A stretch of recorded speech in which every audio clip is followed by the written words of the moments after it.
سبحان اللہ. وعلیکم السلام ورحمۃ اللہ وبرکاتہ. الحمد لله الذي يدور على الجماعة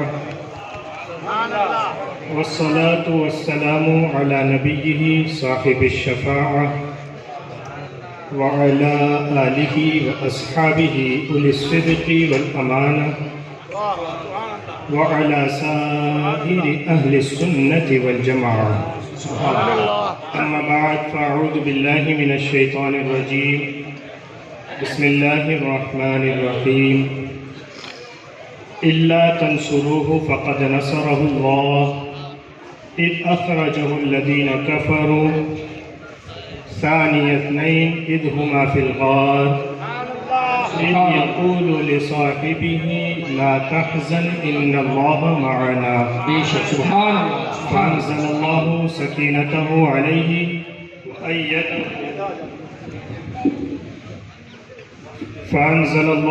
سكينته عليه وأيده بجنود لم تروها وجعل كلمة الذين كفروا السفلى وكلمة الله هي العليا والله عزيز حكيم. ما شاء اللہ. سبحان اللہ. آمنت بالله صدق الله مولانا العظيم وبلغنا رسوله النبي الأمين المختار الكريم ونحن على ذلك لمن الشاهدين والشاكرين الحمد لله رب العالمين. شافع مذنبہ کے کرم نے لاج رکھ لی میرے کھوٹے پن کی. نسبتوں کا کرم ہے یہ خالد کھوٹا ہوتے ہوئے بھی کھڑا. آئیے سب سے پہلے ہم اور آپ مل کر اپنے اور ساری کائنات کے مرکز عقیدت صبح کائنات کے شمس الضحیٰ شام کائنات کے بدر الدجا مصطفیٰ جان رحمت شمع بزم ہدایت نوشے بزم جنت مالک بزم جنت یتیموں کے مولا غریبوں کے منجا سند الاسفیاء احمد مجتبیٰ محمد مصطفیٰ روٹی فدا صلی اللہ علیہ وسلم کی بارگاہ میں اپنی غلامی کا ثبوت دیتے ہوئے باواز بلند درود پاک کا دھیان چھاڑ کریں اور پڑھیں اللہم صلی علی سیدنا محمد وعلی آل سیدنا ونبینا وحبیبنا مولانا محمد مبارک وسلم صلو علیہ صلاۃ و سلام علیک یا رسول اللہ یا حبیب اللہ صلی اللہ تعالی علیہ وسلم. جس آیت کریمہ کو تلاوت کرنے کا شرف حاصل کیا اللہ تبارک و تعالی اس کی روشنی میں مجھے حق کہنے آپ تمامی حضرات کو حق سننے ہم سبھی کو اس پر عمل کرنے کی نیک توفیق عطا فرمائے.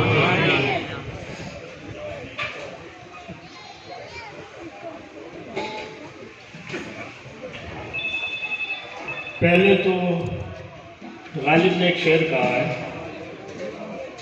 کہ رگوں میں دوڑتے رہنے کے ہم نہیں قائل.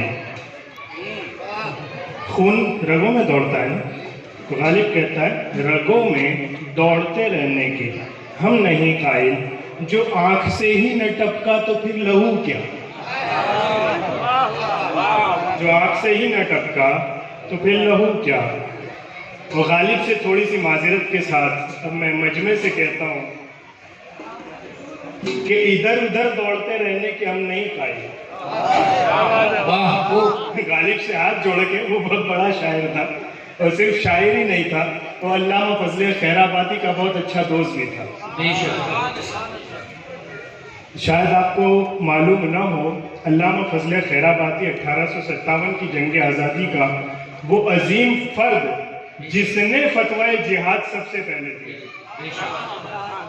غالب کی ملاقات جب علامہ سے ہوئی اور جب علامہ کی شاعری غالب نے دیکھی تو غالب نے اپنے سینکڑوں اشعار وہاں کھڑے کھڑے پھاڑ دیے یہ کہہ کر کہ غالب تو شاعری میں کچھ بھی نہیں جانتا, شاعری کا امام تو فضل خیر آبادی. سبحان اللہ. سبحان اللہ. اور غالب ہی ہے کہ جب ختم نبوت کا مسئلہ اٹھائے تو غالب نے پوری ایک رباعی کی, پھر پوری ایک نظم کی, اور علامہ فضل خیر آبادی کی تائید میں پوری نظم کہہ کر اس نے کہا کہ ختم نبوت رسول اللہ صلی اللہ علیہ وسلم آخری نبی ہے, اس پر جیسا ایمان فضل خیر آبادی کا ایسا ایمان غالب کا. غالب نہیں ہے کہا. تو غالب سے تھوڑی سی معذرت کے ساتھ کہ ادھر ادھر گھومنے کے ہم نہیں قائل. جب میدان میں ہی آ کے نہ بیٹھا تو پھر مجمع کیا. آپ کہیں مولانا آپ مرد میدان بنے اوپر آ کے بات کریں. میں نے کہا ہم کر لیں گے, اوپر آ کے ہی کریں گے, نیچے سے نہیں کریں گے, لیکن سامنے بھی تو میدان میں کوئی ہو. اس میں بڑی معذرت کے ساتھ سامنے آئے تو بات ہو گئی. خیر, ہم جو جمع ہوئے ہیں بیاہوں کی زبان سے مرتبہ صدیق اکبر کا, پیارے دار محبوب خدا صدیق اکبر کا. ایک شاعر نے بڑی اچھی بات کی, علامہ شہزاد مجددی ہیں, انہوں نے اس یار غار کے اوپر غار کا جو منظر ہے اسے یوں کھینچا ہے. آ گئے کونین کے سردار غار ثور میں, آ گئے کونین کے سردار غار ثور میں, نعمت عظما بٹے گی آج غار ثور میں. سبحان اللہ. عظیم کہتے ہیں نا آپ, اسے کہتے ہیں اعظم, اس کا مؤنث آتا ہے عظما, سب سے بڑی نعمت. جنتی جنت میں چلے جائیں گے اور جنت میں جانے کے بعد رب فرمائے گا میرے بندوں کیا میں تمہیں اور بڑھا کے نعمت نہ دوں. جنتی عرض کریں گے مولا دنیا میں ہم نے عمل کیے, تو نے ہمارے گناہ معاف کیے, ہمارے عمل قبول کیے, جنت عطا فرما دی. جنت میں جو ہم چاہتے ہیں وہ ہوتا ہے, جیسا ہم چاہتے ہیں ویسا ملتا ہے, ہمیشہ یہاں رہنا ہے. اب ان نعمتوں سے بڑھ کے بھی کچھ ہو سکتا ہے جو تو فرما رہا ہے کہ اور کچھ بڑھا کے دوں. اللہ فرمائے گا یہ نعمتیں کچھ نہیں ہیں, جنت کی سب سے بڑی نعمت تو میرا دیدار ہے. میرا آقا صلی اللہ علیہ وسلم بخاری کی حدیث میں فرماتے ہیں جنتی جنت میں اللہ کا دیدار کریں گے ایسے جیسے تم کھڑے کھڑے چاند اور سورج کو دیکھا کرتے ہو. شاعر کہتے ہیں آ گئے کونین کے سردار غار ثور میں, اب کیا ہوگا, کہتے ہیں نعمت عظما, سب سے بڑی نعمت بٹے گی. کہاں؟ غار ثور میں. یہ کیا ہے؟ فرمایا جنتیوں کی نعمتوں کا تذکرہ ہو اور جنتی سمجھے سب مکمل ہو گئی. اللہ فرمایا ابھی میرے دیدار کی نعمت باقی ہے. اور دنیا میں لوگ سمجھے ساری نعمتیں مکمل ہو گئی. حبیب غار ثور میں ابو بکر کو لے جا کے کہیں ابھی میرے دیدار کی نعمت باقی ہے.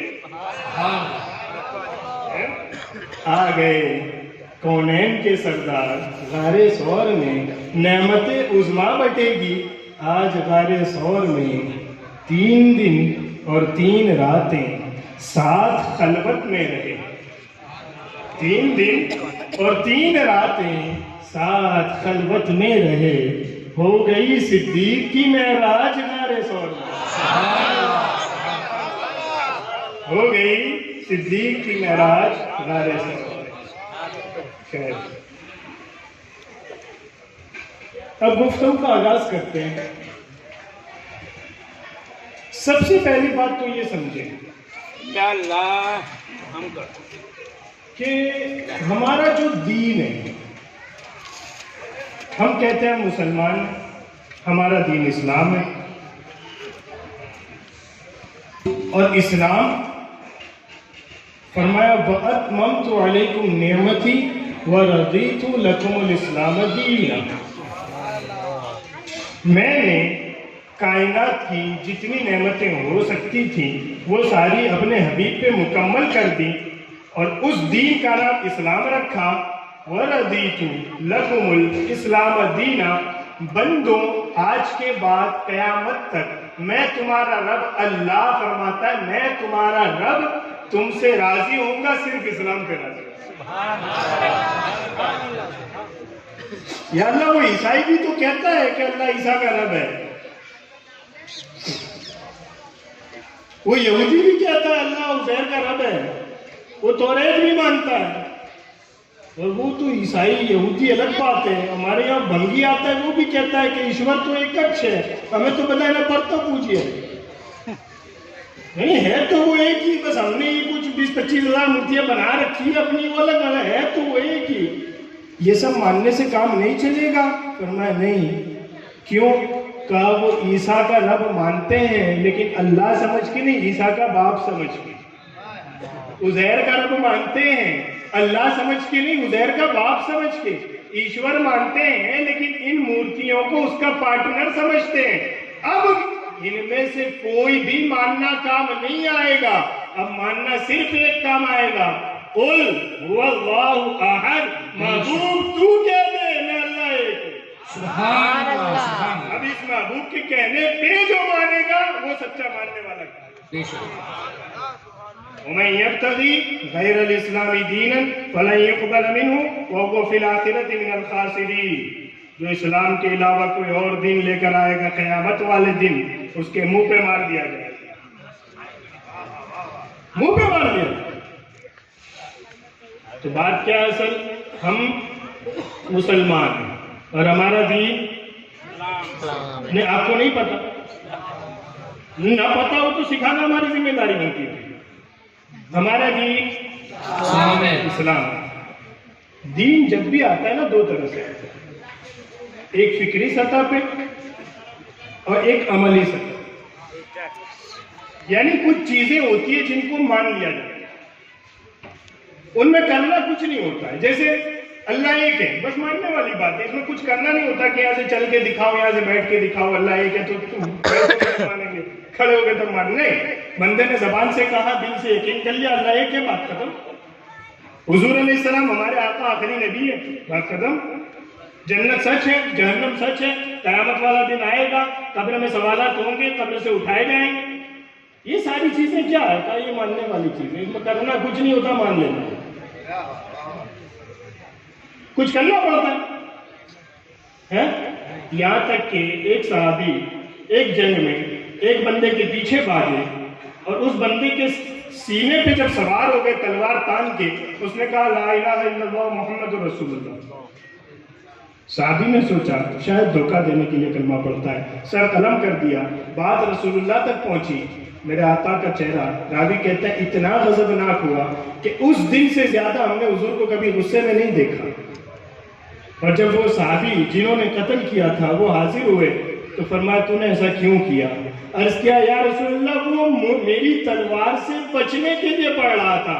فرمایا کیا تو نے اس کا دل چیر کے دیکھا تھا کہ وہ سچ میں تیری تلوار سے بچنے کے لیے پڑھ رہا تھا؟ یعنی اس میں کرنا کچھ نہیں پڑتا, ماننا پڑتا, ایک بات.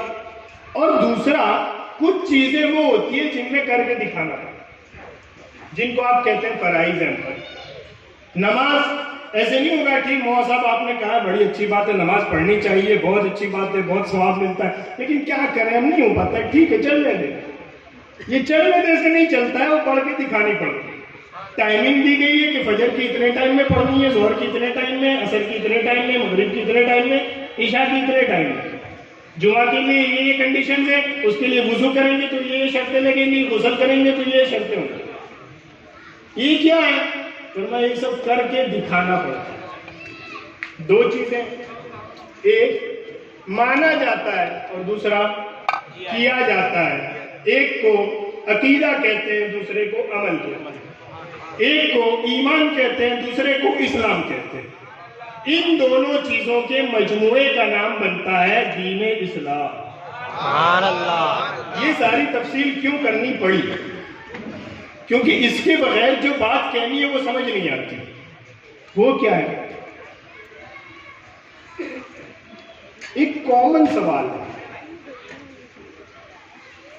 دین ماننا ہے تو اللہ کی کتاب پڑھو, رسول اللہ کی حدیث پڑھو. یہ میرے اور اللہ کے بیچ میں مولوی, عالم, پیر, شیخ یہ سب کہاں سے آ جاتا ہے؟ یہ ہماری جو نئی نسل ہے جو ٹی وی, موبائل, انٹرنیٹ سے چلتی ہے, ان کا ایک بہت بڑا ایشو ہے. ان کے ذہنوں میں ایک چیز پلانٹ کی جا رہی ہے بار بار کہ اللہ کو مانو, رسول کو ماننا. اب میں میرے اللہ کو کیسے مانوں گا؟ اس میں بیچ میں مولوی کیا بتائے گا، پیر کیا بتائے گا؟ میں میرے رسول کو کیسے مانوں گا اور ان کے کہنے پہ نماز پڑھوں گا کہ نہیں پڑھوں گا؟ اس میں مولوی کیوں بیچ میں آتا ہے؟ میری باتیں، رسول کی باتیں میں نے نہیں پڑھنی، ٹھیک ہے چھوڑ دو بیچ میں سے. آپ کیوں بیچ میں آتے ہیں؟ یہ ہے اس سوال کا جواب. ہم کیوں مانتے ہیں؟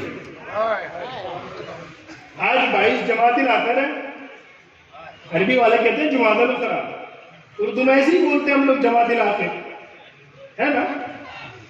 بعد میں کوئی یہ نہ کہنا کہ آپ نے اعراب غلط پڑھا تھا. جماعت الاخرہ، ٹھیک ہے 22 جماعت الاخرہ.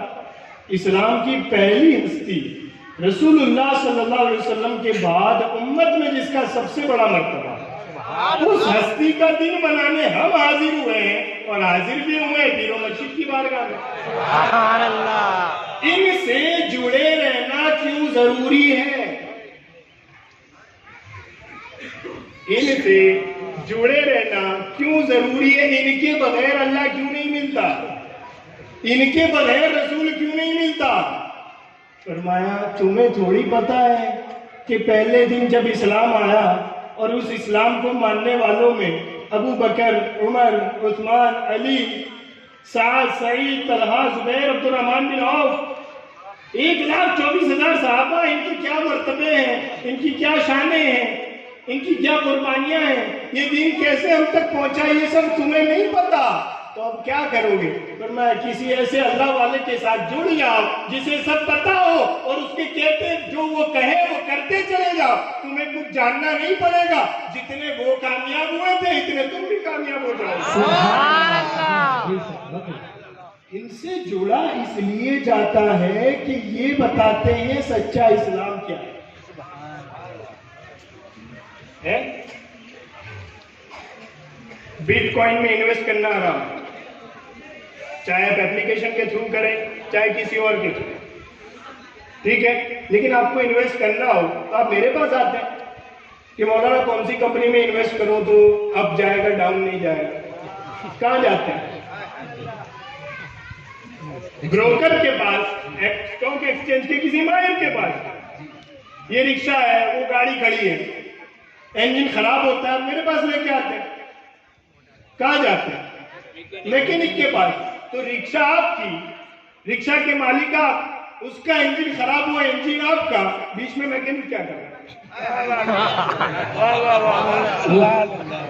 بیچ میں میکینک کیا کر رہا ہے؟ پیسہ آپ کا، انویسٹ آپ کریں گے، کمپنی کی شرطیں کمپنی کی ہوں گی، بیچ میں یہ اسٹاک ایکسچینج کا ماہر کیا کر رہا ہے؟ معلوم کیا ہوا کہ جہاں پہ اپنا تن من دھن لگانا ہو وہاں کسی جاننے والے کے پاس جانا پڑتا. دین میں اپنا تن من دھن لگاؤ یہ بتاتا قرآن ہے، اور کیسے لگانا ہے یہ بھی قرآن کہتا ہے. فَاسْأَلُوا أَهْلَ الذِّكْرِ إِن كُنتُمْ لَا تَعْلَمُونَ. دین میں تن من دھن کیسے لگانا ہے تمہیں نہ سمجھ آتی ہو تو کبھی سرہند چلے جاؤ. اکبر جیسا بادشاہ ہو، ظالم حکومت ہو، وہاں پہ جان کیسے دی جاتی ہے، مال کیسے قربان کیا جاتا ہے، اولاد کیسے قربان کی جاتی ہے، یہ سکھانے کے لیے جو بندہ بیچ میں ہوگا اسے مجدد الفسان. سبحان اللہ. اللہ اکبر. یا رسول اللہ. جشن سیدنا صدیق اکبر. آگے بات سمجھ میں؟ سبحان اللہ. اس سے اوپر جب جاؤ، یہ تو بہت قریب کی مثال ہے نا. 1433 چل رہی ہے، 1443 43 1443 ہجری یہی چل رہی ہے، اور حضرت مجدد پاک 972 میں پیدا ہوئے ہیں ہجری میں، ٹھیک ہے نا. 500-700 سال کی بات ہے نا. یہ اس سے پہلے چلے جائیں، اس سے پہلے چلے جائیں. کتنا پہلے؟ فرمایا جس دن اس کائنات کا دولہا اس دنیا سے گیا. صحابہ کہتے ہیں جس دن، حالانکہ حضور پیدا ہوئے اس وقت تو کوئی مسلمان نہیں تھا نا، کچھ دین حنیف کے ماننے والے تھے، تاکہ مسلمان اس معنوں میں جن میں ہمارا کلام ہوتا ہے ان میں تو کوئی نہیں تھا نا. لیکن صحابہ حیات تو تھے، انہیں یاد تو تھا کہ حضور کب پیدا ہوئے ہیں. صحابہ کہتے ہیں میرے آقا جس دن پیدا ہوئے مکے اور مدینے میں اس سے زیادہ روشن دن کسی نے نہیں دیکھا، اور جس دن صحابہ کہتے ہیں ہمارے آقا دنیا سے گئے ہیں ہم نے اس سے زیادہ تاریک دن کبھی نہیں، اور خود ہمارے آقا علیہ السلام نے قیامت کی نشانیاں بیان کرتے ہوئے ارشاد فرمایا لوگوں سنو قیامت کی بہت ساری بڑی بڑی نشانیاں ہیں، اس میں سب سے پہلی نشانی یہ ہے کہ میں تمہارے درمیان نہیں رہوں، اور یہ بات بھی فرمائی نا، آپ بخاری پڑھیں حضرت ابو سعید خدری رضی اللہ عنہ اس کے راوی ہیں، حضرت ابو سعید خدری کہتے ہیں بالکل آخری ٹائم ہے، یعنی اس اعتبار سے جو ہمیں بعد میں پتا چلا، ورنہ اس وقت تو ہم سمجھ رہے تھے کہ حضور علیہ السلام ممبر پہ تشریف فرمائے، ہم سب بیٹھے تھے، حضور علیہ السلام اٹھے ممبر پہ تشریف لے گئے اور فرمایا میرے صحابہ سنو، اللہ نے اپنے خاص بندے کو اختیار دیا کہ وہ چاہے تو دنیا میں رہے چاہے تو دنیا چھوڑ کے اللہ کے پاس چلا جائے، یہ بخاری، اللہ کے پاس چلا جائے، اور اس خاص بندے نے اختیار کیا کہ وہ دنیا چھوڑ کے اللہ کے پاس جانا چاہے۔ میں نے کہا تم بڑے بڑے مدرسے بنا کے کہہ رہے تھے کہ نبی کے چاہنے سے کچھ نہیں ہوتا، نبی کچھ دے نہیں سکتا، میں نے کہا یہاں تو اللہ اختیار دے رہا ہے، محبوب آنا چاہتے ہو تو بھی مرضی، ٹھہرنا چاہتے ہو تو بھی مرضی، تو اللہ مجبور ہے؟ میں نے کہا اللہ مجبور نہیں ہے، وہ اللہ کا محبوب ہے۔ سبحان اللہ سبحان اللہ یا رسول اللہ یا رسول اللہ یا رسول اللہ۔ سمجھ آئی؟ حضرت ابو سعید خدری کہتے ہیں حضور تقریر فرما رہے ہیں، ممبر ہے، ممبر سے فرما رہے ہیں اللہ نے اپنے خاص بندے کو اختیار دیا کہ وہ چاہے تو اللہ کے پاس چلا جائے چاہے دنیا میں، اس نے اختیار کیا کہ وہ اللہ کے پاس جائے گا۔ ابو سعید خدری کہتے ہیں صحابہ کے مجمع میں نعرے لگ گئے، یہ بالکل ہماری زبان کا ترجمہ، جی صحابہ کے مجمع میں سبحان اللہ، کیا بندہ ہوگا وہ کہ اس نے اللہ کے پاس جانا پسند کیا، کیا بندہ ہوگا، سارے صحابہ نعرے لگانے۔ ابو سعید خدری کہتے ہیں میں نے دیکھا ایک بوڑھا شخص جس کی داڑھی بھی سفید ہو گئی ہے کونے میں بیٹھ کے رو رہا ہے۔ ابو سعید خدری کہتے ہیں فبکا ابو بکر، وہ بکا، ابو بکر روئے روئے روئے بہت روئے۔ بعد میں چند دنوں کے بعد حضور علیہ السلام دنیا سے تشریف لے گئے، تب ہمیں سمجھ آئی کہ جو بات آج ہمیں سمجھ آ رہی ہے ابو بکر کو اسی دن سمجھ آ گئی۔ اور اس کے بعد کیا جملہ کہا ہے پتہ ہے حضرت ابو سعید خدری کا؟ وَكَانَ أَبُو بَكْرٍ أَعْلَمَنَا بِهِ۔ اس سے پہلے ایک اور بات سنا دوں تو یہ اور اچھی سمجھ آئے گی۔ کچھ صحابہ جمع ہوئے، کہا جب حضور کی محفل میں آتے ہیں حضور کی باتیں سنتے ہیں تو بس یوں ہوتا ہے سب کچھ اللہ رسول کے کہنے کے مطابق کریں، جیسا فرما رہے ہیں دنیا چھوڑ دیں، انہی کے ہو کے رہ جائیں، جب گھر جاتے ہیں پھر دنیا لگ جاتی ہے، کیا مسئلہ ہے؟ 5-6 صحابہ نے اکٹھے ہو کے یہ مشورہ کیا کہ ہم اپنے اپنی جن کی بیویاں طلاق دے دیں گے، جنگل میں چلے جائیں گے، بس اللہ کریں گے، دنیا جہاں دنیا میں آتے ہیں پھنس جاتے ہیں۔ حضور کی محفل میں بیٹھتے خالی آخرت یاد آتی ہے، وہاں سے نکل کے گھر آتے ہیں صرف دنیا لگی رہتی ہے۔ اب نہیں، سب کچھ چھوڑ کے جنگل چلے جائیں گے، وہاں اللہ کریں گے۔ یہ بات حضور علیہ السلام تک پہنچی، میرے آقا صلی اللہ علیہ وسلم کا ممبر سجا، نماز ختم ہوئی، حضور ممبر پر تشریف لے گئے، فرمایا کچھ لوگوں کا یہ ارادہ ہے کہ وہ اپنا گھر بار چھوڑ کے اللہ کرنے نکل جائیں، سنو انا اعلمکم باللہ واتقاکم، میں تم میں سب سے زیادہ اللہ کی معرفت رکھتا ہوں اور میں تم میں سب سے زیادہ اللہ سے ڈرنے والا ہوں، پھر بھی سنو سب سے اللہ کا سب سے بڑا معرفت رکھنے والا میں، اللہ سے سب سے زیادہ ڈرنے والا میں، پھر بھی میں بیویوں کے حقوق ادا کرتا ہوں، گھر میں رہتا ہوں، تمہارے درمیان آتا ہوں، میری دنیا میں نے بسائی ہے، تو زیادہ متقی نہ بنو، جو کائنات کا سب سے بڑا متقی ہے وہ میں ہوں، اس دنیا کے حقوق ادا بھی کرو جیسے میں کرتا ہوں۔ کیا فرمایا میرے آقا نے؟ انا اعلمکم باللہ، میں اللہ کو تم میں سب سے زیادہ جانتا ہوں، اللہ کی معرفت سب سے زیادہ رکھتا ہوں۔ اور ابو سعید خدری کیا کہتے ہیں؟ وَكَانَ ابو بکر اعلمنا بِهِ اَيْ بِالرَّسُولِ۔ ابو سعید خدری کہتے ہیں ہمیں تو کچھ دنوں بعد پتا چلا کہ وہ منبر والی بات یوں تھی، لیکن اس دن ایک اور بات بھی پتا چلی کہ ہم میں جو رسول کی سب سے زیادہ معرفت رکھتا ہے وہ ابو بکر مخلوق میں جو خدا کی سب سے زیادہ معرفت رکھے اسے محمد مصطفیٰ کہتے ہیں، اور مخلوق میں جو مصطفیٰ کی سب سے زیادہ معرفت رکھے اسے ابو بکر صدیق کہتے ہیں۔ نعرہ تکبیر، نعرہ رسالہ، جشن سیدنا صدیق اکبر۔ ہاں تو بات سمجھ آئی اب کیوں جڑنا ہے، کیوں جڑنا ہے، کیوں جڑنا ہے؟ ماحول پتا ہے آپ کو؟ یعنی بات صرف اتنی نہیں کہ جی وہ ٹھیک نہیں ہے یا وہ ٹھیک نہیں ہے، اب تو بات یوں ہے کہ سارے صحابہ کو تم جنتی کیوں کہتے ہو؟ ہاں ہمارے تو حضرت علی باپ لگتے ہیں تو ہم تو ان کو ہی افضل سمجھیں گے، جنہوں نے ان سے جنگ کیا ہم کیسے صلح کر سکتے ہیں؟ افضل تو جو گھر والا ہوتا ہے وہ ہوتا ہے، جو در والا ہے وہ کیسے افضل ہو جائے گا؟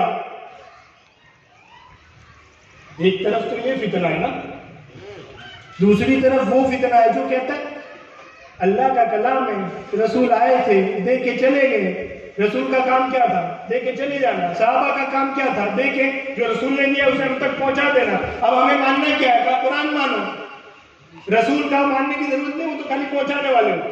صحابہ کا ماننے کی ضرورت نہیں، وہ تو ہم تک پہنچانے کا ایک ذریعہ ہے، خالی قرآن مانو۔ ایک طرف وہ ہے جو کہتے ہیں کسی کو نہ مانو، ایک طرف وہ ہے جو کہتے ہیں مانو لیکن اپنی مرضی کا مانو۔ اب پتہ چلتا ہے ان سے جوڑنے کی اہمیت کیا ہے؟ ایک ہے آپ کا عقیدہ جس میں کرنا کچھ نہیں پڑتا، صرف یہ مانو کہ حضور آخری نبی ہیں، صرف یہ مانو کہ ان کے بعد کائنات میں سب سے افضل ابو بکر صدیق ہیں، صرف یہ مانو کہ ان کے بعد عمر ہے، ان کے بعد عثمان ہے، ان کے بعد علی ہے۔ لیکن یہ ماننا بھی کہاں سے آتا ہے؟ جب زمانہ اتنا خراب ہو اس وقت ماننا بھی ایسے بزرگوں کے پاس جا کیا ہے؟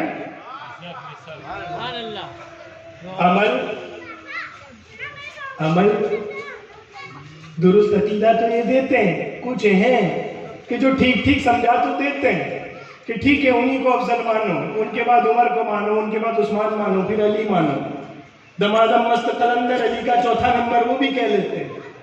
لیکن پھر بغل میں کہتے ہیں دیکھو یہ سب ماننا ہی ہے، اسی پہ جنت مل جائے گی، نماز سے ہمیں کیا لینا دینا، ہم تو پہنچے ہوئے لوگ ہیں۔ ایک وہ ٹولہ ہے جو ماننے ہی نہیں دیتا، ایک وہ ٹولہ ہے جو کہتا ہے مان تو لو لیکن کر کے کرو گے کیا؟ جب ایمان لیا ہے، جب اللہ کو رب مان لیا، جب رسول کو آخری نبی مان لیا، آپ نماز کیا کر لیں گے؟ چھوڑ بھی لی تو کیا ہو جائے گا؟ ان سے جڑنے کا فائدہ یہ ہے کہ نہ وہ ماننے والی چیزوں کو خراب ہونے دیتے ہیں، نہ وہ کرنے والی چیزوں سے دور ہونے دیتے ہیں۔ جیسا ماننا ہے ویسا ماننا سکھاتے ہیں، جیسا کرنا ہے ویسا کرنا سکھاتے ہیں۔ یہ کون ہے کہ شیخ طریقت ہے، رہبر شریعت ہیں؟ شیخ طریقت ہے نا، لیکن دور سے دیکھ کے تو لگ رہا تھا کہ پتہ نہیں جینٹس بھی ہیں، میل بھی ہیں کہ نہیں ہے۔ کیوں؟ میں نے وہ پیر صاحب اصل میں پہنچے ہوئے اس لیے داڑھی نہیں رکھتے۔ میں نے کہا رکھو اپنے پیر کو اپنے گھر، ہم ان آستانوں سے وابستہ ہیں جو ہماری فکر بھی بچاتے ہیں، جو ہمارا عمل بھی بچاتے ہیں۔ سبحان اللہ، نعرہ تکبیر، نعرہ رسالہ، جشن سیدنا صدیق اکبر۔ اچھا بات کہاں سے چل رہی تھی ہماری؟ بات چلی تھی وہاں سے کہ ان کو ماننا کیوں ضروری ہے کہ جب اکبر جیسا کوئی ہو تو صحیح نہیں یہی سمجھاتے ہیں۔ پھر اس سے اوپر میں نے کہا نا کہ اس سے پہلے چلو، اس سے پہلے کتنا پہلے کا؟ جس دن اس کائنات کا دولہ آخری نبی دنیا سے تشریف لے گیا ہے، ایک طرف ایک ٹولی نکلی ہے باہر کہ یہ جو زکوٰۃ ہم لوگوں سے لی جاتی ہے نا، وہ رسول لیتے تھے وہاں تک تو ٹھیک ہے، لیکن حقیقت میں یہ ٹیکس ہے اور آج کے بعد ہم نہیں دیں گے۔ نماز مانیں گے، روزہ مانیں گے، اور حج چھٹیاں میں کوئی خرچہ بھی نہیں کرنا پڑتا، ایسا تھوڑی تھا کہ یہاں سے فلائٹ لے کے جانے، وہ تو اسی عرب کے لوگ مسلمان تھے اس وقت، حج بھی کر لیں گے، قریب پڑتا ہے آ کے طواف کر کے چلے جائیں گے، لیکن یہ زکوٰۃ والی بات آپ نکالو یہاں سے۔ اور یہ ایسا نہیں تھا کہ ایک شہر ہے اور اس میں 2-5 آدمی بیٹھ کے بات کر رہے ہیں۔ مانعین زکوٰۃ کے انکار کرنے والوں کا گروپ اتنا مضبوط تھا کہ حضرت عمر فاروق اعظم جس کو کہتے ہیں نا، ان الشیطان لا یخاف منک یا عمر، حضور فرماتے ہیں عمر میں نے دیکھا ہے جب تو گزرتا ہے شیطان خوف کھا کے راستہ بدل دیتا ہے، شیطان راستہ بدل لے۔ وہ فاروق اعظم خلیفہ اول بلا فصل، خلیفہ روحانی و سیاسی، یہ بھی ایک جھگڑا کھڑا ہوا ہے آج کل کہ پہلے سیاسی خلیفہ حضرت صدیق اکبر ہیں اور پہلے روحانی خلیفہ مولا علی ہیں۔ میں نے کہا جس میں روحانیت تھی ہی نہیں اس کو مسلح پہ کس نے کھڑا کیا؟ آپ میری سنیں کہ مولا علی کی سنیں؟ مولا علی تو کہہ رہے ہیں، جب مولا علی سے پوچھا گیا کیا آپ ابو بکر صدیق کی بیعت سے راضی ہیں، مولا علی کہتے ہیں جس کے دین میں امام ہونے پر، دین میں نماز پڑھانا، مصلی پہ حضور نے کھڑا کیا نا، مرو ابا بکر فلیصلی بالناس، بخاری، لوگوں ابو بکر سے کہو نماز پڑھائے۔ اور یہ حکم ایسا نہیں کہ ایک مرتبہ تھا، کیوں؟ کیونکہ حضرت عائشہ کی گود میں سر ہے، اور حضرت عائشہ کون ہے؟ حضرت صدیق اکبر کی بیٹی ہے۔ وہ ایک کہہ رہا تھا کہ یہ در والے ہیں وہ گھر والے ہیں، میں نے کہا مولا علی کون ہے؟ کہا داماد، میں نے کہا صدیق اکبر کون ہے؟ سسر۔ کس غیرت مند کا گھر ہے کہ جہاں داماد تو گھر والا ہوتا ہے سسر گھر والا نہیں ہوتا؟ معلوم کیا ہوا؟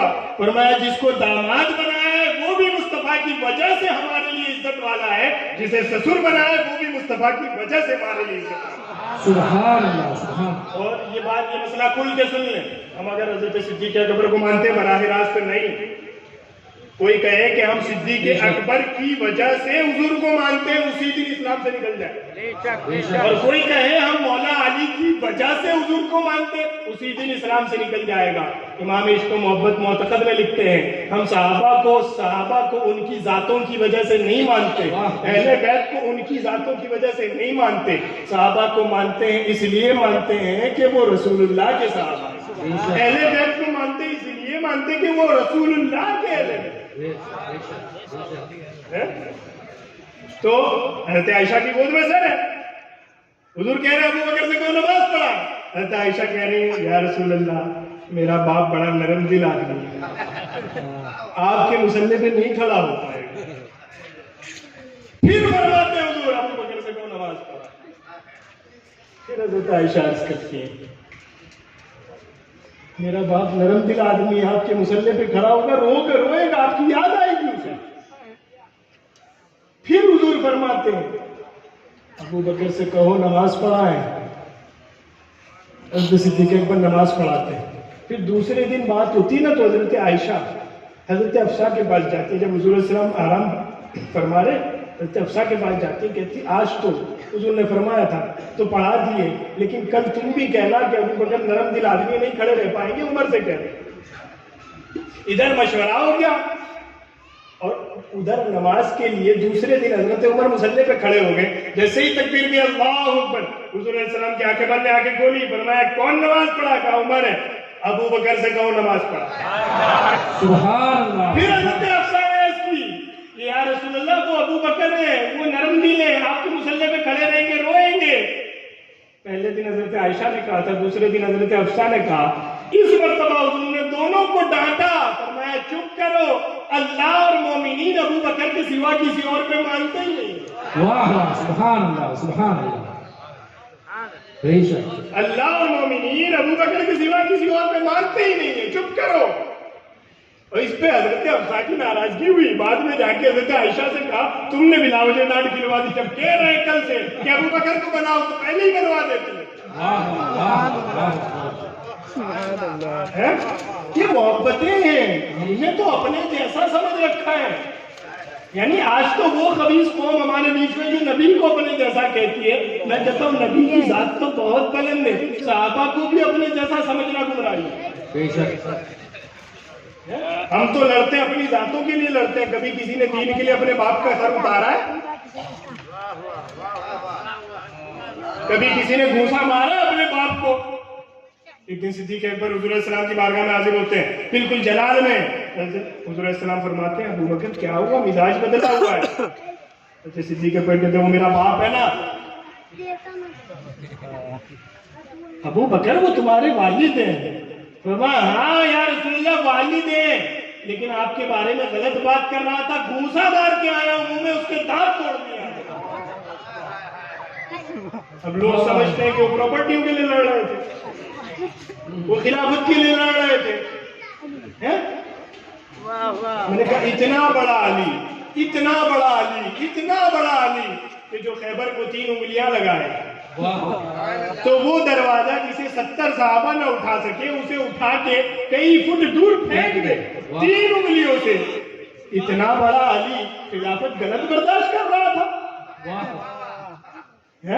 اور صرف برداشت کی بات نہیں، امام عشق و محبت نے لکھا 80 سندوں سے حضرت علی کی یہ روایت ملتی ہے، اور یہ روایت 80 سندوں سے کتاب محدثین کی کتب میں مذکور ہے کہ مولا علی اپنی نجی محفل میں، منبر پر، گھر میں، باہر، مسجد میں، جہاں جاتے تھے یہ کہتے تھے لا اجید احدا فضلنی علی ابی بکر و عمر الا جلبت حد المفتری. سنو، اگر علی نے کسی کو پایا کہ وہ مجھے ابو بکر اور عمر سے افضل کہتا ہے تو میں علی اسے 80 کوڑے ماروں. مدعی سست گواہ چست. جو تو جسے کینڈیڈیٹ بنا رہا ہے کہ یہ ابو بکر کے مقابلے میں یہ خلیفہ ہے، میں نے کہا وہ خلیفہ تو کہتے ہیں وہ امام ہے، ہم مقتدی ہیں. کہاں ہو؟ بات کہاں تھی؟ اس پہلے دن آخری رسول کائنات کا دولہا دنیا سے تشریف لے جا رہا ہے. پہلا فتنہ کھڑا ہے کیا؟ مانعین زکوٰۃ. زکوٰۃ نہیں دیں گے ہم. اور اس کا زور اتنا ہے کہ حضرت فاروق اعظم آتے ہیں. کہاں؟ خلیفہ اول بلا فصل، خلیفہ روحانی و سیاسی حضرت صدیق اکبر کی بارگاہ میں عرض کرتے ہیں دیکھو ایسا ہے، مانعین زکوٰۃ جو ہیں وہ پاورفل گروپ ہے، اگر ان سے ابھی جھگڑا کیا جائے گا تو چانسز ہیں یہ ہم پر غالب آ جائے. کچھ نرمی سے کام لیں، آج نہیں مانتے تھوڑی ڈھیل دیتے ہیں، کل مان جائیں گے. حضرت فاروق اعظم جیسا بندہ اور حضرت صدیق اکبر جس کی نرم دلی مشہور ہے، نرم دلی جس کی مشہور ہے. حضرت صدیق اکبر کہتے ہیں عمر اسلام لانے سے پہلے تو بڑے بہادر تھے، اب کیا اسلام لانے کے بعد کچھ دن ہو گئے کہ کیا بات کرتے ہو تم؟ سنو، پوری زکوٰۃ نہ دینا تو بہت دور کی بات ہے. اگر کوئی بندہ زکوٰۃ میں اونٹ دیتا تھا رسی کے ساتھ، آج آ کے اونٹ دے اور وہ رسی نہ دے تب بھی ابو بکر اس سے جہاد کرے. یہ کیا ہے؟ فرمایا دین تمہاری مرضی کا نہیں چلے گا، جیسا یہ بتانے والے بتائیں گے ویسا مانا جائے. سبحان اللہ، سبحان اللہ. بے شک ہے. دوسری طرف مسیلمہ کذاب، مسیلمہ کذاب. آج تو بڑا عجیب لگتا ہے، جی مولانا صاحب آپ تو دیوبندیوں کے خلاف بات کرتے ہیں، آپ تو وہابیوں کے ساتھ اٹھنے بیٹھنے سے منع کرتے ہیں، آپ تو پتہ نہیں کہاں مسلمانوں کو لڑواتے ہیں، ہے نا؟ بھائی ہمیں بھی شوق نہیں ہوتا، ہماری بھی رشتہ داریاں ہیں نا. وہ ایک بندہ کہنے لگا لیکن شادی کرنے میں کیا جاتا ہے؟ میں نے کہا کچھ نہیں جاتا، ایمان جاتا ہے. آپ اس کی نہیں پڑھی ہو تو میں بھی لے آتا ہوں. صحیح ہے. تجھے آفر ملتے ہیں اگر اچھے اچھے گھروں سے، تو ہمیں نہیں ملتے. مطلب لوگوں نے یوں سمجھ رکھا ہے کہ مولانا کی مرضی چلتی وہ حرام کہہ دیتے، مولانا کی مرضی چلتی وہ حلال کہتے. ایسا نہیں ہے. حلال کر کے جتنی چھوٹ اور بینیفٹ آپ کو مل سکتا ہے ہمیں بھی مل سکتا ہے. ہمارا ایسا تھوڑی ہے کہ کوئی سپیریئر کوٹا ہے اور کوئی انفیریئر کوٹا ہے یہاں. دین تو دین ہے نا. ایک ہی صف میں کھڑے ہو گئے محمود و یار, نہ کوئی بندہ رہا نہ کوئی بندہ نواز ہے. اور وہ بندہ نواز بھی کون بناتا ہے؟ بے شک. حضور کے مصلی کی بات ہے نا. پہلی صف اگر آپ دیکھیں ابن ماجہ کی حدیث ہے, حضور فرماتے ہیں ارحم امتی بی امتی ابو بکر واشدهم فی دین اللہ عمر. اور اس کے بعد پورا ایک متن ہے. حضور فرماتے ہیں میری امت پر, میری امت میں سب سے زیادہ مہربان ابو بکر صدیق, میری امت میں دین پر سب سے زیادہ مضبوطی سے عمل کرنے والا عمر, میری امت میں سب سے زیادہ حیا کرنے والا عثمان, میری امت میں سب سے بڑا قاضی اور جج علی ہے, میری امت میں قرآن کی قراءت سب سے زیادہ جاننے والا ابی بن کعب ہے, میری امت میں میراث وارثے کے مسائل سب سے زیادہ جاننے والا زید بن ثابت ہے. اب آپ اندازہ لگائیں, ایک صف لگی ہو, ایک صف میں ابو بکر ہو, عمر ہو, عثمان ہو, علی ہو, سعد ہو, سعید ہو, طلحہ ہو, زبیر ہو, ابو عبیدہ بن جراح ہو. کس کی جرات ہے کسی ایک کو یوں کہہ کے بتائے کہ آؤ آپ امامت کرو, آپ زیادہ حقدار ہو. وہ بھئی ایک وہ تو بتائے, یہ تو رسول کی تیار کی ہوئی جماعت ہے, یہاں کوئی ایاز نہیں, سارے محمود ہیں اور سب محمود ایک ہی سب میں کھڑے ہو گئے ہیں. اب بتانے کے لیے بھی کائنات کا دولہا پردہ ہٹائے گا, کہے گا ابو بکر سے کم نماز پڑھا. تکبیر, نعرہ رسالت, جیسے سیدنا صدیق اکبر. کاش آپ کو وہ ساری حدیثیں پتا ہو, کاش آپ کو پتا ہو, کیا سننے میں لطف آتا آپ کو.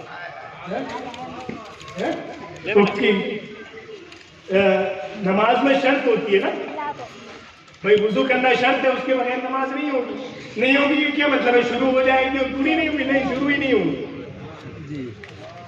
پوری سورہ بقرہ پڑھ جاؤ پھر بھی شروع نہیں ہوئی, کیونکہ وضو نہیں ہے, کیونکہ شرط کے بغیر شروع ہی نہیں ہوئی. استقبال قبلہ کی طرف نہیں ہونا یہ نماز میں شرط ہے. اب میں ادھر قبلہ ادھر کھڑے رہ کے پوری سورہ بقرہ پڑھ جاؤں, نماز ہو جائے گی؟ آپ کہیں گے ہونا تو بہت دور ہے مولانا, چالو بھی نہیں ہوگی, سٹارٹ بھی نہیں ہوگی, کیوں کہ شرط چھوٹ رہی ہے. مصلی میں صدیق اکبر ہو اور حضور علیہ السلام نے پردہ ہٹائے. 3 دن ہوئے تھے دیدار کسی صحابی کو نہیں ہوا تھا, بخاری میں حدیث 3 دن ہو گئے تھے دیدار نہیں ہوا تھا, حضور نے یوں پردہ ہٹایا, مسکرائے. ابو بکر نماز پڑھا رہے, سارے مقتدی پیچھے کھڑے, حضور مسکرا رہے ہیں. اب یہ لطف کس کو آتا ہے؟ یہ آپ کو, مجھے نہیں آتا, یہ کسی استاد کو آتا ہے, یہ کسی پیر کو آتا ہے. کیوں کہ جب آپ اپنے انڈر میں کسی اچھے بندے کو تیار کرتے ہیں اور وہ کسی منصب پہ پہنچتا ہے تو وہ خوشی ہوتی ہے. بھائی اولاد کچھ کارنامہ کرے تو خوشی کس کو ہوتی ہے؟ باپ کو. لیکن باپ ہو اس کو ہوتی ہے نا, جس کی اولاد ہی نہ ہو وہ تھوڑی وہ خوشی پاتا ہے. ایسے ہی شاگرد جب کوئی کارنامہ کرتا ہے نا تو استاد خوش ہوتا ہے, ہم نے تیار کیا. محدثین نے لکھا کہ وہ جو پردہ ہٹایا, ابو بکر کو نماز پڑھاتے دیکھا, پیچھے سب کو اقتدا کرتے دیکھا, حضور مسکرائے, کوئی تو شاگرد ہے جو میرا مصلی سنبھال رہا ہے, اب میں دنیا سے آرام سے چلا جاؤں. اس کی ایک جھلک سرین میں دکھا سکتا ہوں میں آپ کو. راجہ باقی باللہ دہلوی رحمۃ اللہ علیہ کی عمر کتنی ہے انتقال کے وقت؟ 41. ایک شباب کے عالم میں انتقال ہوا ہے. تو باقی باللہ دہلوی رحمۃ اللہ علیہ جب آخر میں تو مرید بننے آتے تھے تو کہتے تھے جاؤ شیخ احمد کے پاس, ہمارا کام مکمل ہو گیا. وہ تیار کر دیا ہے کہ اب اس کے ذریعے ساری کائنات میں ہمارا بول بالا ہو رہا ہے. نعرہ تکبیر, اللہ اکبر, یارگار مصطفیٰ, تحقیق. بات کہاں تھی؟ مسلمہ کذاب.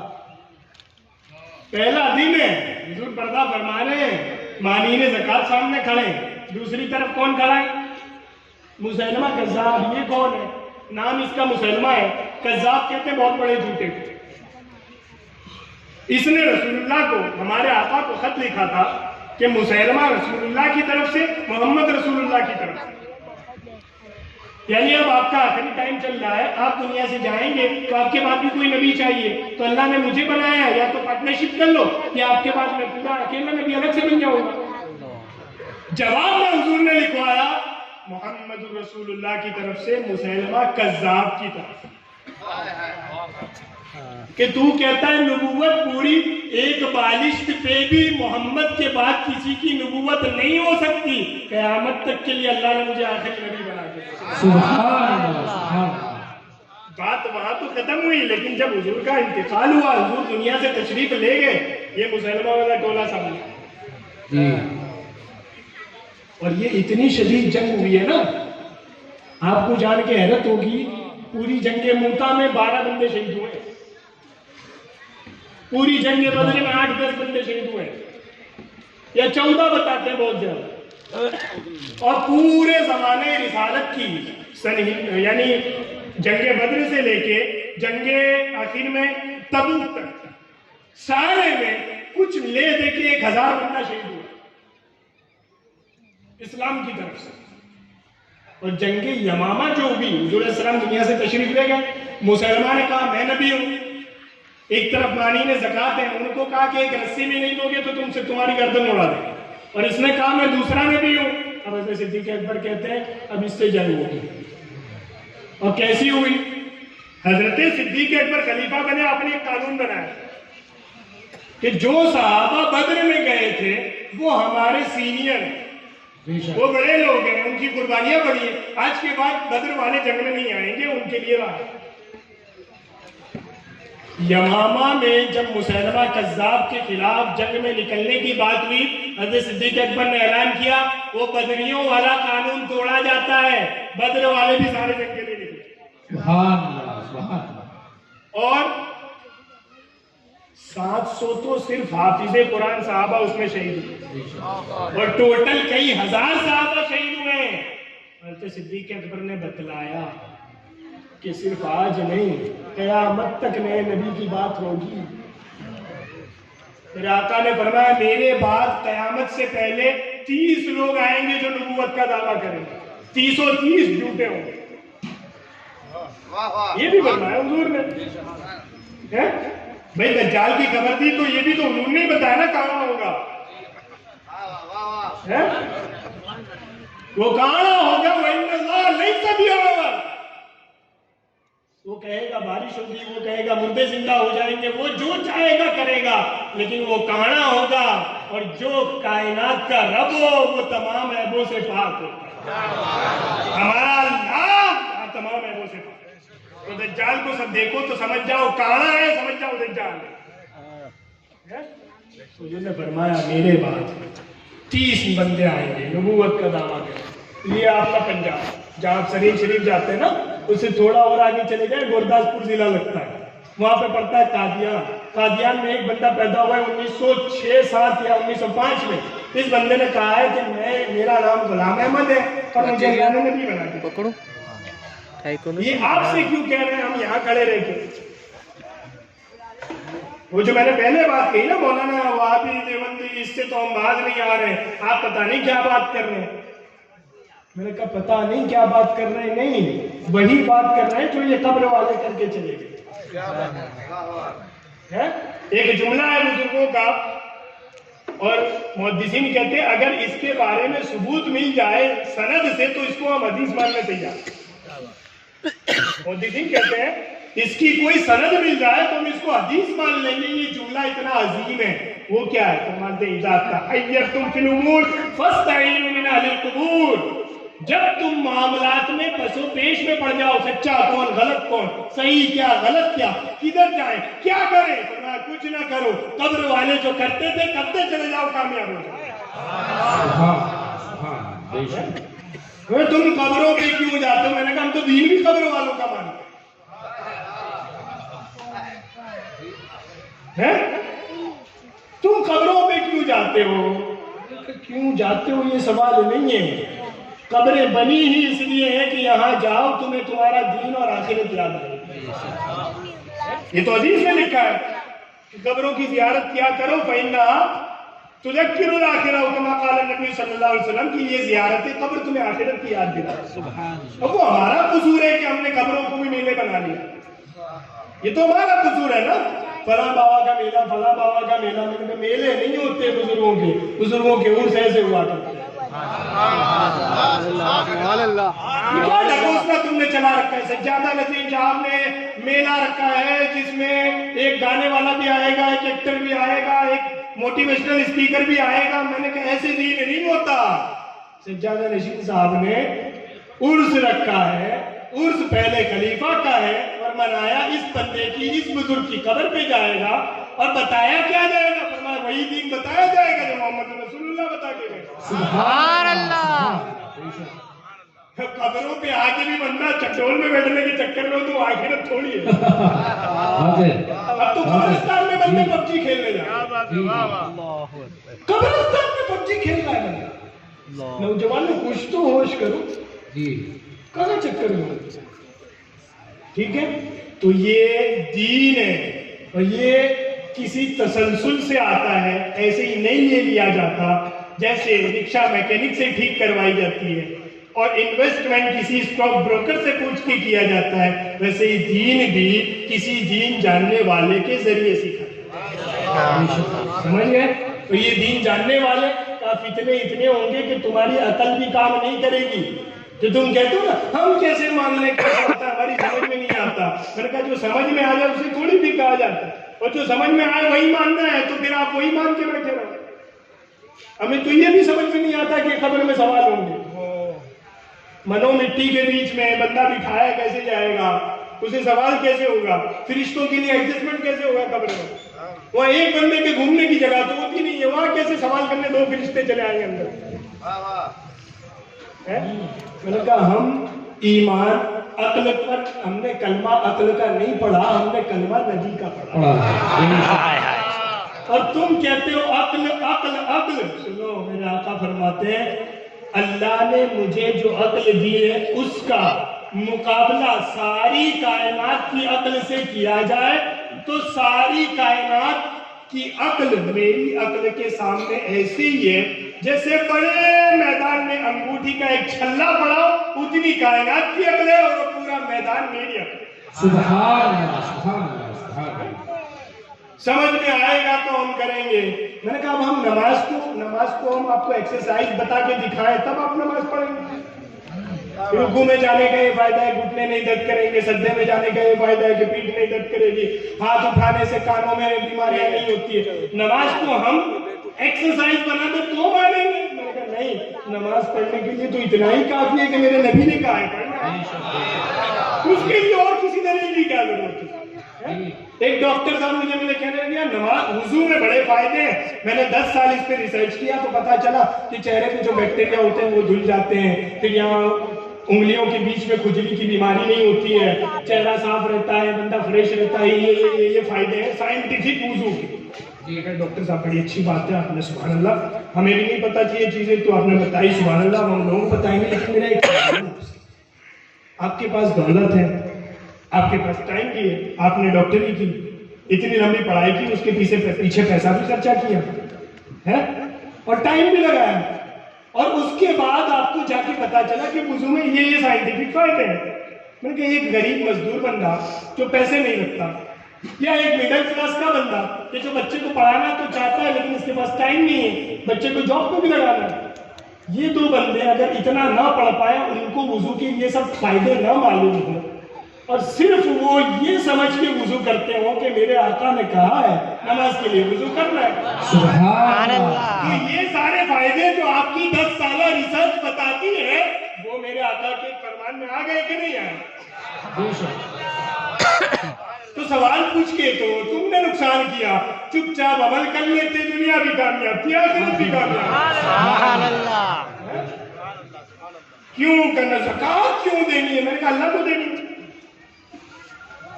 کس کو دینی؟ اللہ کو دینی ہے زکات، وہ تو پاک ہے، بے شک، اور رزق بھی وہ دیتا ہے. وَمِمَّا رَزَقْنَاهُمْ يُنْفِقُونَ، متقی وہ جو ہمارے دیے ہوئے رزق میں سے ہماری راہ میں دیتے ہیں. وہ تو کہتا ہی نہیں کہ اپنے مال میں سے دیتے ہیں، وہ تو کہتا ہے آپ میرے دیے ہوئے مال میں سے میری راہ میں دیتے ہیں۔ اور وہ کس کو دیتے ہیں؟ اللہ کو دیتے ہو یا پہاڑوں کو دکھاتے ہو کہ پہاڑوں پہ کوئی آ جائے اٹھا کے لے گئے؟ نہیں نا، کس کو دیتے ہیں؟ بندوں کو نا، غریب بندوں کو نا، محتاج بندوں کو نا، مجبور بندوں کو نا، ضرورت بندوں کو نا۔ میں رب ہوں، مجھے اس کی حاجت نہیں، لیکن میرے جو بندے تمہارے ساتھ رہتے ہیں ان کو حاجت ہے۔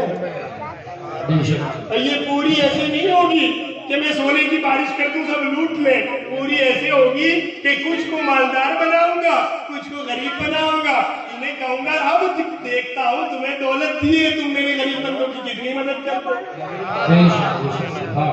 ہماری دولت ہم دیں، ہمارا فائدہ ہو، ثواب ایکسٹرا ملے۔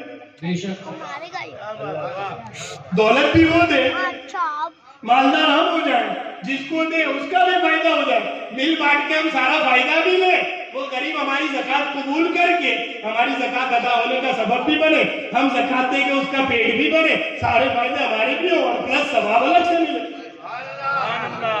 تو اس کے لیے چارٹرڈ اکاؤنٹنٹ ہونے کی ضرورت تو نہیں نا پھر۔ ہاں مطلب یوٹیوب پہ بندے دین سکھا رہے ہیں۔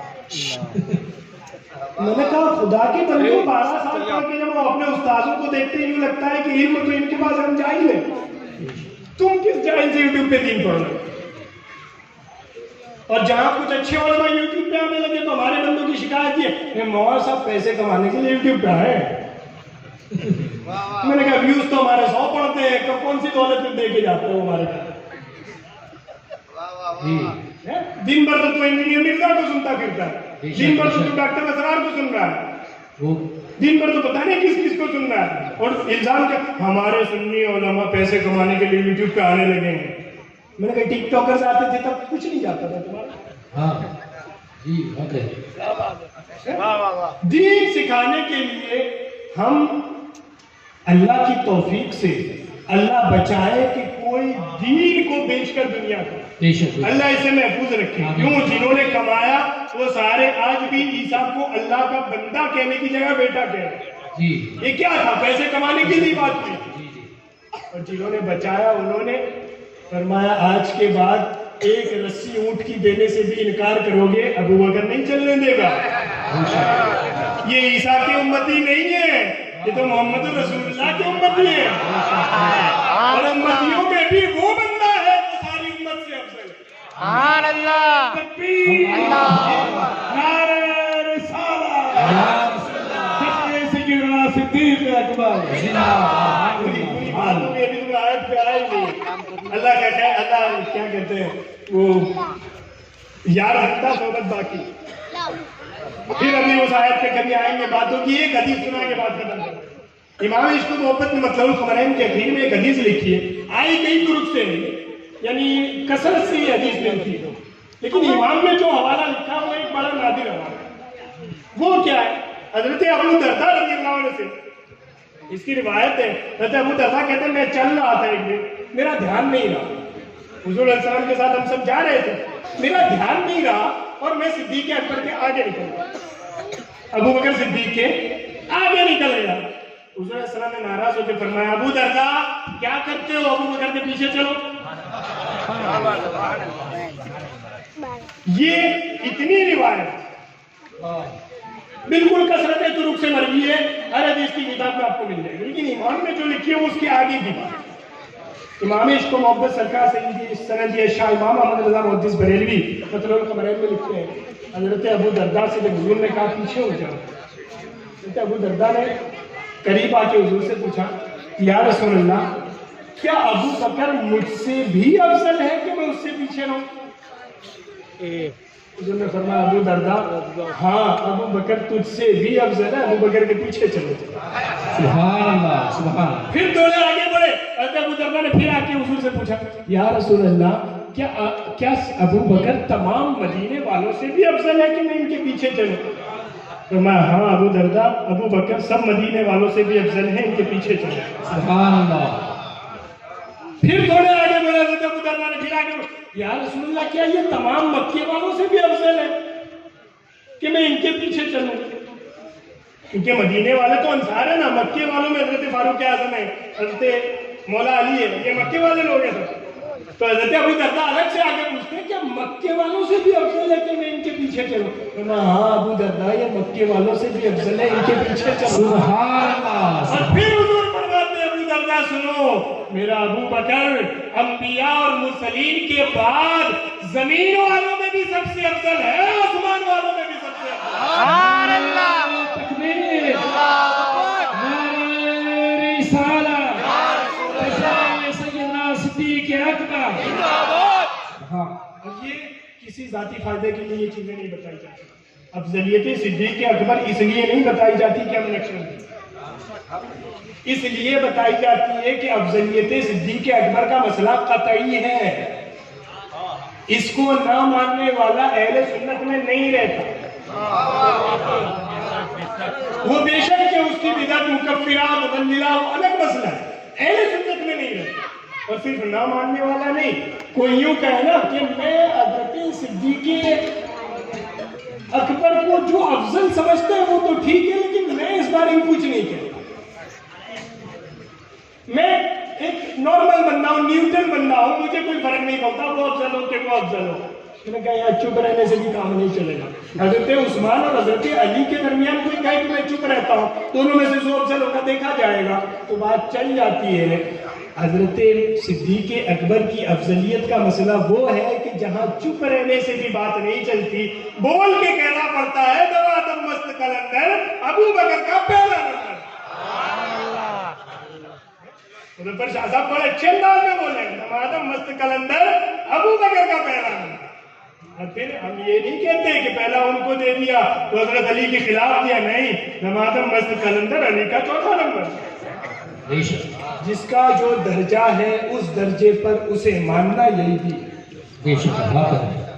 ٹھیک ہے، یہ ساری چیزیں بیان ہوئی۔ دین وہیں سے لیں جہاں سے آتا ہے، فارمل تعلیم سے، اور اس کے لیے آپ ادارے مضبوط کرنے پڑیں گے۔ بے شک خالی چوراہوں پہ بیٹھ کے باتیں کرنے سے، یہ خالی آ کے مشورے دینے سے اچھے مدرسے ہونے چاہیے، اچھے مدرسے ہونے چاہیے، مدرسوں کے ساتھ اسکول بھی ہونی چاہیے، یوں بھی ہونا چاہیے، یوں بھی ہونا، اس سے کچھ نہیں ہوگا۔ دین کے لیے اچھے ادارے بناؤ تو بچوں میں دین آئے۔ بے شک۔ باقی اگر ایسے بیٹھ کے دین آ جاتا ہوتا تو غوث پاک جو 17 پارے حافظ قرآن پیدا ہوئے تھے وہ 17 سال بغداد میں جا کے نہیں پڑھتے۔ بے شک۔ 17 سال کی اپنی عمر ہے، وہاں سے لے کے 35 سال آپ کی عمر ہوئی ہے، تب تک استادوں کے دربار میں بیٹھ کے پڑھا جی غوث پاک نے ہے۔ ہم تو غوث کے داما، ہم کو علم کی ضرورت نہیں ہے۔ میں نے کہا غوث پاک بھی غوث پاک ہو کر علم پڑھتے ہیں، بے شک بے شک۔ اور وہ تو چھوڑ دے ہو کر۔ غوث پاک کہتے ہیں درست العلم حتی صرف قدوت، کہیں علم پڑھا، علم پڑھا، علم پڑھا، علم پڑھا۔ رسول اللہ کے دین کا علم پڑھنے کی برکت یہ تھی، اللہ نے مجھے اس علم کی برکت سے وقت کا کتب بنا۔ سبحان اللہ، سبحان اللہ۔ جانو دین، جانو دین، جانو گے اتنا مزہ آئے۔ ٹھیک ہے، اللہ تعالیٰ کہنے سننے سے زیادہ عمل کرنے کی توفیق عطا فرمائے۔ اللہ تبارک و تعالیٰ حضرت صدیق اکبر کی محبت میں ہمیں زندہ رکھے، قیامت میں انہی کے زمرے میں، انہی کے قدموں میں ہمارا عاشر